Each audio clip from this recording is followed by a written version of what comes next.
Qué bueno que está con nosotros. Estamos en la serie de los libros históricos y ahora vamos a abordar los libros que corresponden a Reyes y Crónicas. Y para desarrollar este programa están los profesores César Gómez y Hugo Melvin Aldana Jr. Qué alegría que sigue con nosotros. Entramos a la lección número 5, hablando de los libros de Reyes y Crónicas. Primera pregunta, mis estimados amigos. Reyes y Crónicas parecieran contarnos historias similares. ¿Cuál es la diferencia entre una versión y la otra? Bueno, lo primero que tenemos que decir es que en la antigüedad no estaban divididos así, era un solo libro, ¿no? ¿Verdad? No había primero de Reyes ni segundo de Reyes, era un solo, ¿verdad?, libro. Lo segundo que tenemos que entender es que es una redacción que un redactor o redactores efectúan de datos oficiales que llevaban los amanuenses, los secretarios de los reinos, ¿verdad? Que ellos iban haciendo sinopsis de los diferentes reyes, ¿no? Ahora, Reyes comienza con Saúl, luego la división del reino y los diferentes reyes. Y ahí van los relatos que los oficiales de los gobernantes iban escribiendo. Y de esa información, los redactores escriben lo que nosotros conocemos como Reyes y conocemos como Crónicas. Muy bien. ¿Algo que decir?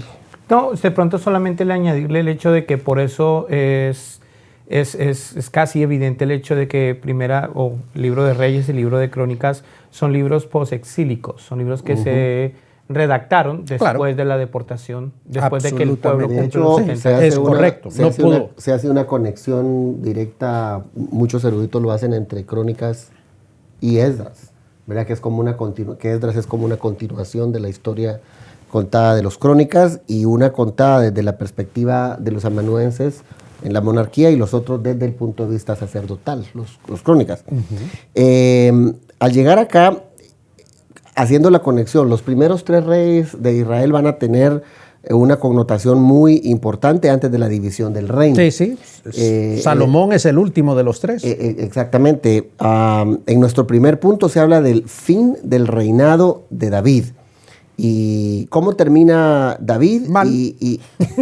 Termina mal. En 3 letras. En 3 letras. Termina mal.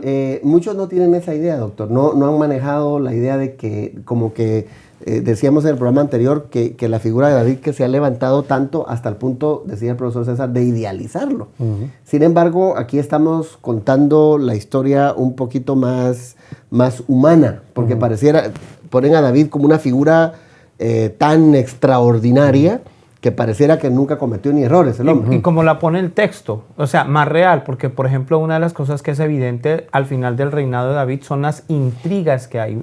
Uno de sus hijos, Adonías, está prácticamente usurpando el reinado. Tremenda novela la que hay con él. Exactamente. Sí, pero es que él todavía no había hecho pública su decisión. Y ahí vemos también las intrigas del profeta Natán en alianza con su mujer Betsabé, que había sido la mujer de Urías, y entonces le dice, es que tú dijiste que Salomón iba a hacer, ¿verdad? Entonces el hombre confirma y entonces, claro, allí surge pues el asesinato de Adonías y entonces ya Saúl queda y todo ese tipo de cosas, ¿no? Que Saúl manda a matarlos, evidentemente. Como ¿no? dijera Salomón. Salomón, sí. Dijera un escritor, hasta en las mejores familias, ¿no? Pasan ese tipo de asuntos. O sea, que esa familia de David era una cuestión como es una olla de grillos. No, eso estaba Sí. tal. Y unos complots, la mujer con esto, porque claro, eran hijos de diferentes mujeres. El hombre, David, era un polígamo, ¿no? Sí, así es. Bárbaro.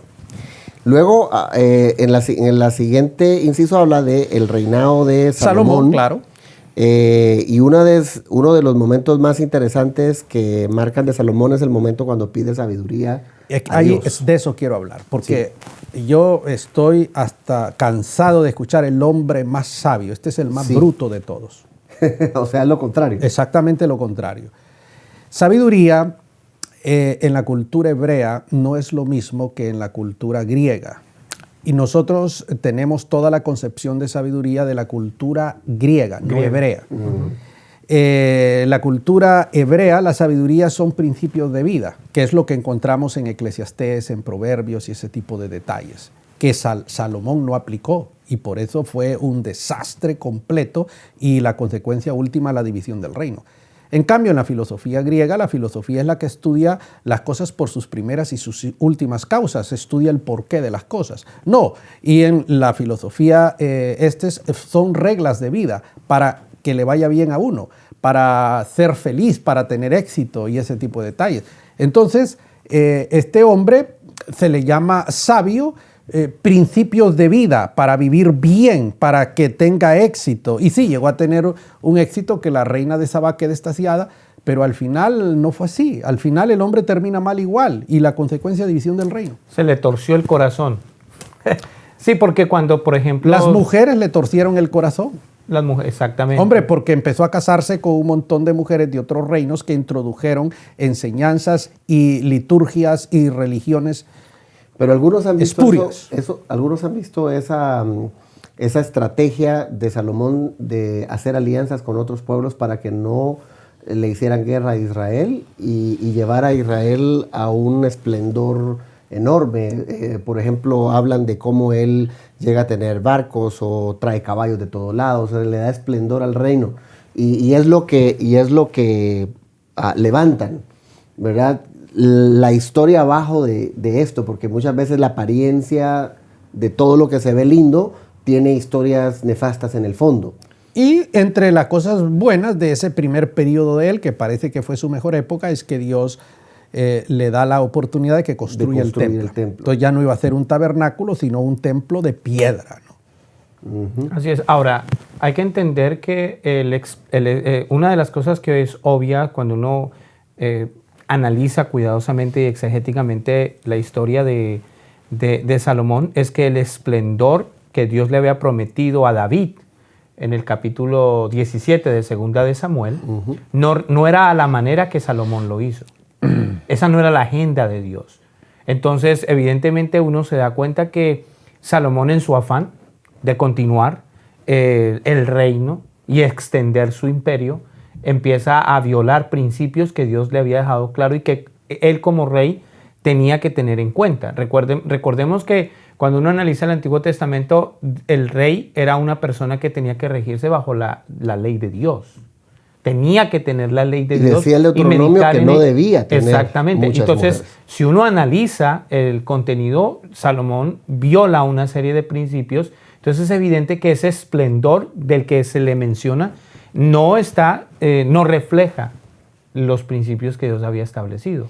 Me gusta eso porque a veces las personas creen que prosperidad es llenarse o acumular riqueza o tener muchas cosas a la vista, pero no necesariamente en el fondo se está haciendo la voluntad de Dios. Sí. La prosperidad no lo refleja. Exacto. Luego, para que quede claro, la apostasía de Salomón tiene que ver mucho en su inclinación a las muchas mujeres. Sí, quienes son las que seducen su corazón.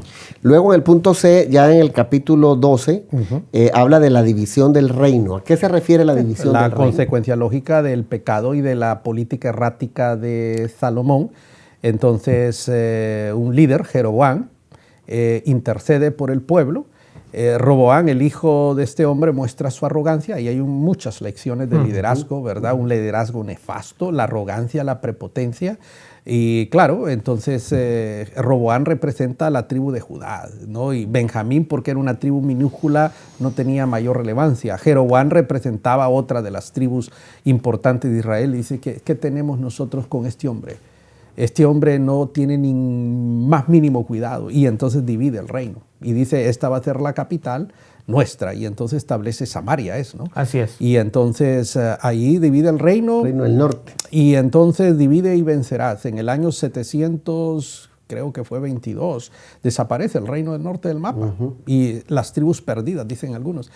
Y en el 587 desaparece Israel, ¿no? Porque Nabucodonosor se lo lleva. Entonces, una nación dividida no tiene posibilidades de desarrollo. Entonces aquí vienen dos reyes y los cronistas oficiales, ellos fueron marcando el asunto por Hizo lo bueno delante de Jehová, hizo lo malo delante de Dios. Y eso era lo que determinaba si había juicio o no había juicio. Y en medio de esos dos, de esas situaciones de que hacía lo malo, hacía lo bueno, entonces Dios levanta a 2 profetas, Elías y Eliseo. Eso es interesante, ¿verdad? Y claro, si hacemos una evaluación, en el material aparece cuáles eran los reyes buenos y los reyes malos. Lo bueno era los que seguían el culto de Dios, ¿verdad? Y los malos eran los que eran los politeístas, los que introducían la idolatría. Más o menos por ahí van los tiros. Y la línea de donde Jesús viene no es en el norte, sino es en el sur. Exactamente, porque él viene de la tribu de Judá, es decir, descendiente directo de Salomón, de Roboam, etc. Y hablando del asunto de Salomón, cuando lleguemos a la parte de Esdras y Nehemías, allá va a ser mencionado Salomón, diciéndole, señores, por esta apostasía de Salomón, hemos llegado a esta desgracia y nos han tenido que correr. Es que las cosas están tan mal. Exactamente, y van a tener que corregir eso allá adelante. Ahora, llega este asunto, ¿por qué hubo, algunos han dicho que el reino del norte tuvo reyes malos y peores? No, porque a veces uno dice malos y buenos, como el caso de Judá, pero el otro reino tuvo malos y peores. Es decir, que estaban alejadísimos de Dios. Bueno, esa es una de las posturas, pero yo no diría, yo simplemente observo la mente perversa de Roboam. Ahora, increíble, porque todos sabemos que la historia de Roboam, comienza durante el reinado de Salomón. Y Roboam había tenido que huir. Pero cuando él llega y viene la división y el pueblo lo escoge a él para reinar las 10 tribus del reino del norte, él dice, bueno, si yo dejo que esta gente vaya y siga adorando a Dios allá en Jerusalén, esta gente se va a dar cuenta y nos va a ir mal y a mí me van a apedrear y etcétera, etcétera. Entonces yo creo que en ese momento lo que marca la diferencia es precisamente que cambia en el lugar que Dios había escogido. Porque Dios había dicho que Jerusalén, el templo, ese era el lugar donde se iba a rendir el culto, donde iban a hacerse los sacrificios, y aleja y desconecta al pueblo. Pero él crea un ídolo y pone a adorar a la gente. Exactamente. Entonces, ¿qué pueblo era este? Entonces, era una religión superficial. Aquí hay lecciones para hoy. Sí. ¿Verdad? Vivimos en una época donde en las iglesias tenemos a personas practicando religiones superficiales. Viene un perico de los palotes, cual tipo Jeroboam, se sale con una tontería y la gente viene y lo sigue y lo pone a adorar ídolos o en prácticas nefastas o doctrinas nefastas después de haber estado en la iglesia por tantos años. Aquí hay unas verdades espirituales increíbles.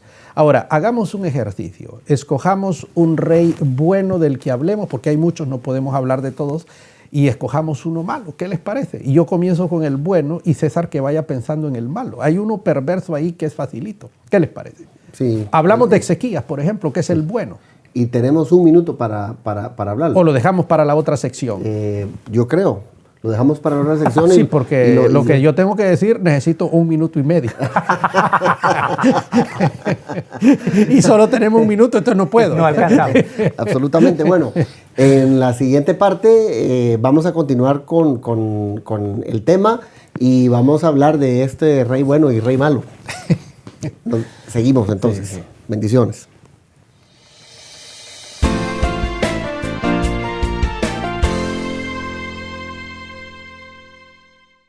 Las tendencias y nuevas tecnologías del mundo demandan un liderazgo efectivo en nuestros ministerios. ¿Estás listo para afrontarlo? Universidad para Líderes ha creado la modalidad que llevará a tu iglesia a un nuevo nivel, Tu Campus.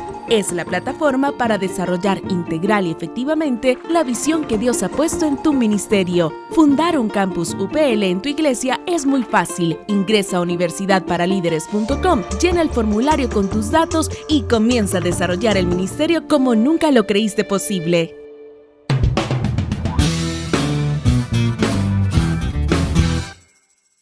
Qué bueno que está con nosotros. Estamos en la serie de los libros históricos y estamos en este momento hablando del libro de Reyes y posteriormente de Crónicas. Y dijimos que íbamos a hablar del rey malo. De 2 reyes, uno bueno y uno malo. Y uno malo. ¿Cuál es el...? ¿Usted quería hablar del malo o del bueno? Pues del bueno. Del bueno. ¿Del malo, del bueno o del feo? Del bueno. Del bueno, dígame.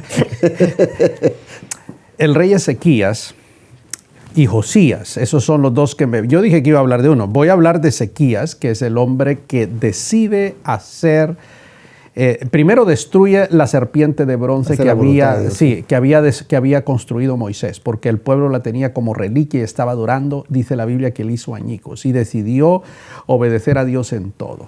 Y entonces Dios prosperaba a este hombre. Y Josías rápidamente fue el hombre que en su época Hilcías, el sumo sacerdote, descubre el Deuteronomio, la segunda ley, qué sé yo.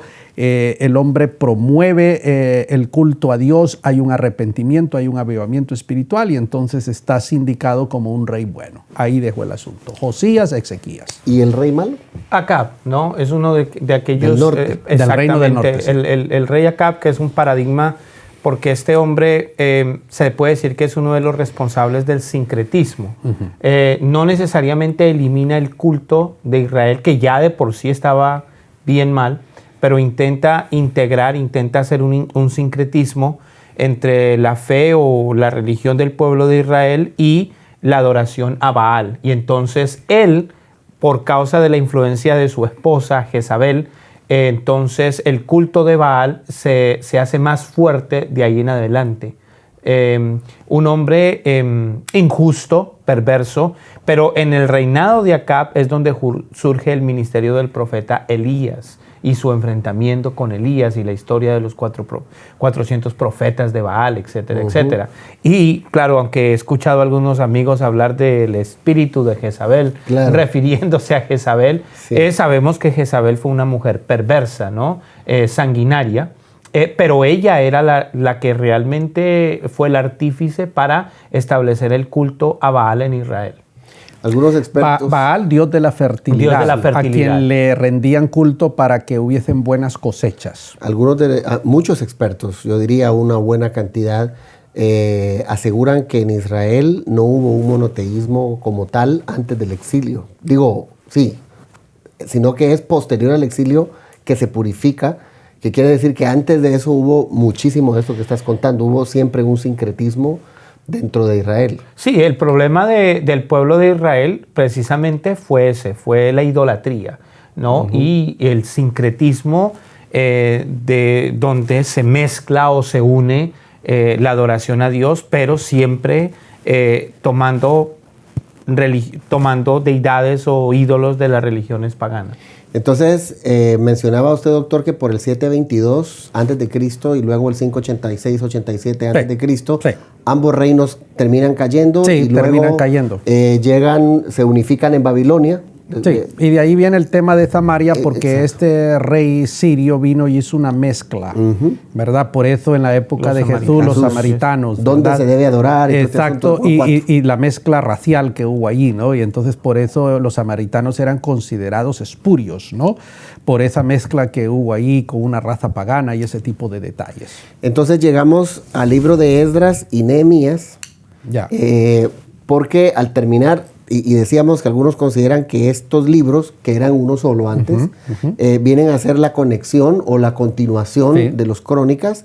Y de estos dos libros, que ahora lo tenemos como dos, son muy interesantes. ¿En qué tiempo se da Esdras y Nehemías? Después del exilio. Tenemos que entender, los libros son redactados después del exilio, pero estos son personajes del exilio, ¿verdad? Ellos están allá en Babilonia, en esa área geográfica que ya Babilonia no existía en ese momento, ¿verdad? No, estamos hablando del imperio... Exacto, pero geográficamente hablando, eso fue lo antigua Babilonia, ya está es Ciro en ese momento el emperador, el rey, ese tipo de detalles, y entonces lo que ocurre es que estos personajes, Nehemías, que viene con una misión. ¿Cuál es la misión de él? Es una misión administrativa, construir los muros de Jerusalén que están caídos.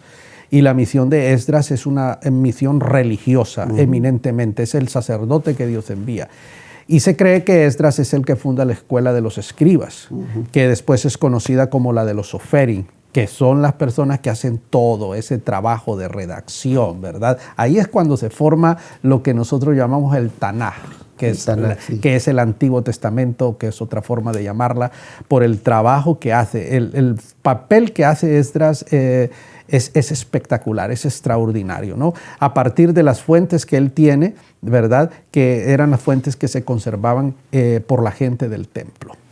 Y ahí estamos hablando ya del periodo intertestamentario que va a llegar hasta donde se decía que, o se ha dicho que ese es el periodo de silencio, que Dios no dijo nada, etcétera, etcétera. Prefiero no decir nada de ese abrupto. Sí.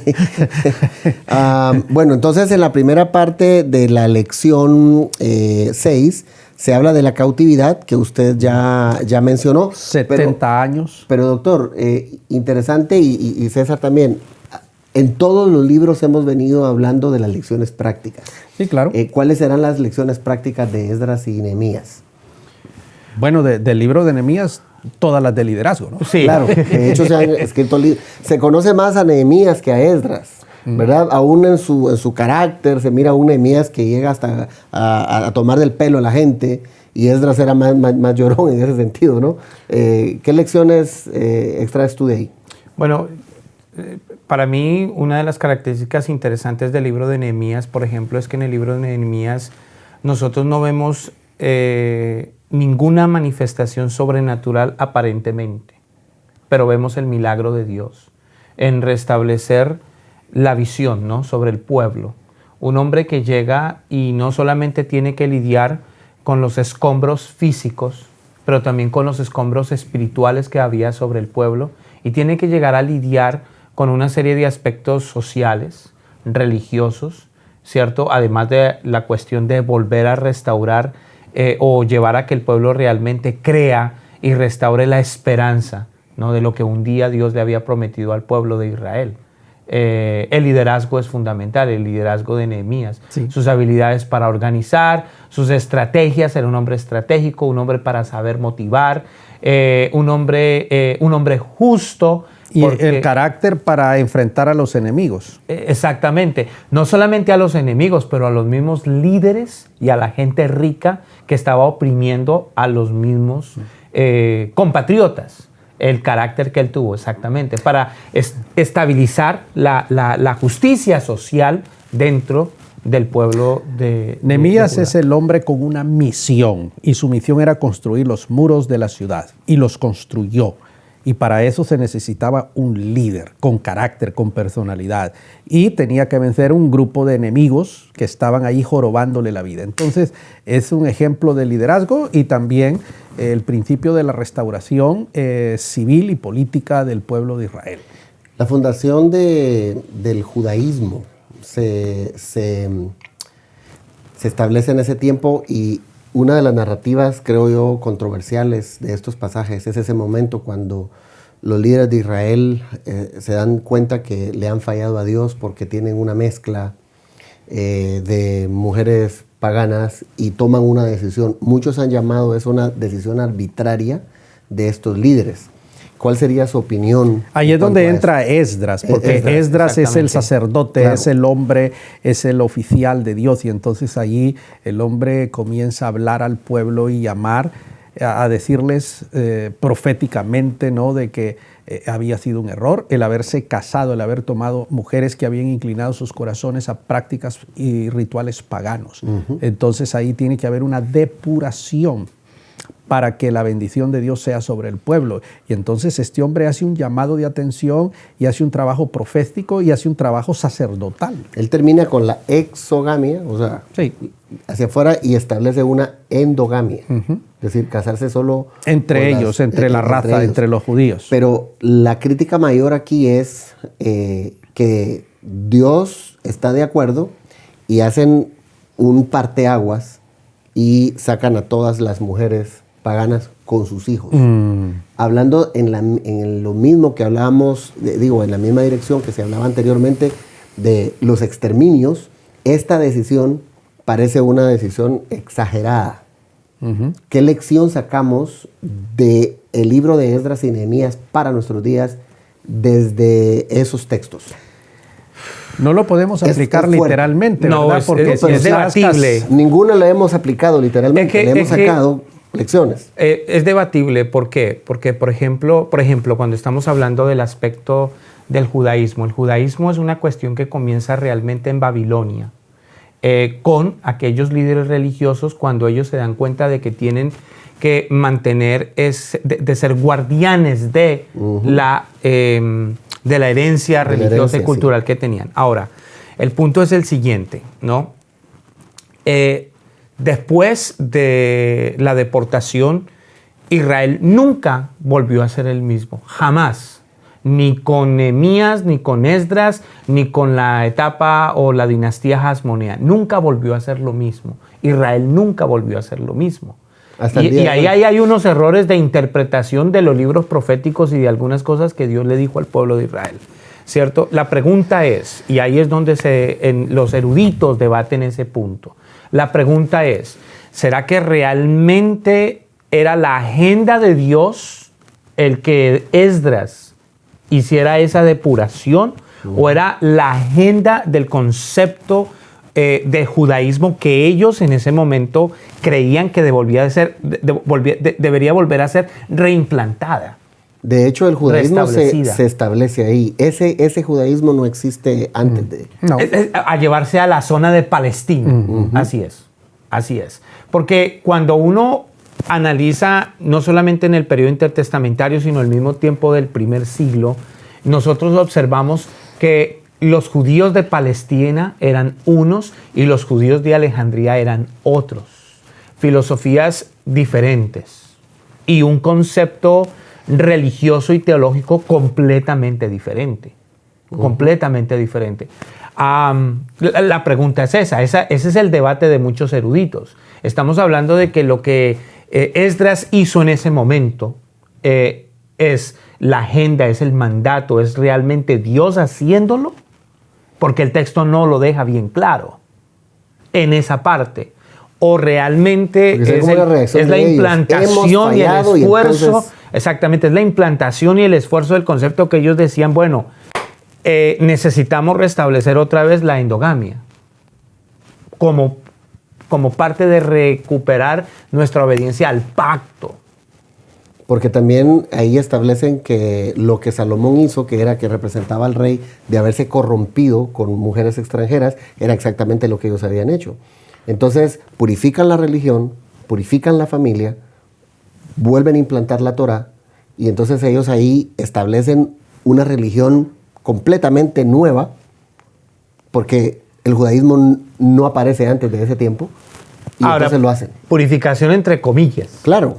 Porque si uno luego sigue leyendo el libro de Zacarías, el libro de Malaquías, el asunto antes del periodo intertestamentario estaba complejo. Lo vamos a ver cuando hablemos de los libros proféticos, pero por hoy hemos terminado. Producción nos dice que no tenemos tiempo para más, así que muchas gracias. Bueno, ha sido un placer.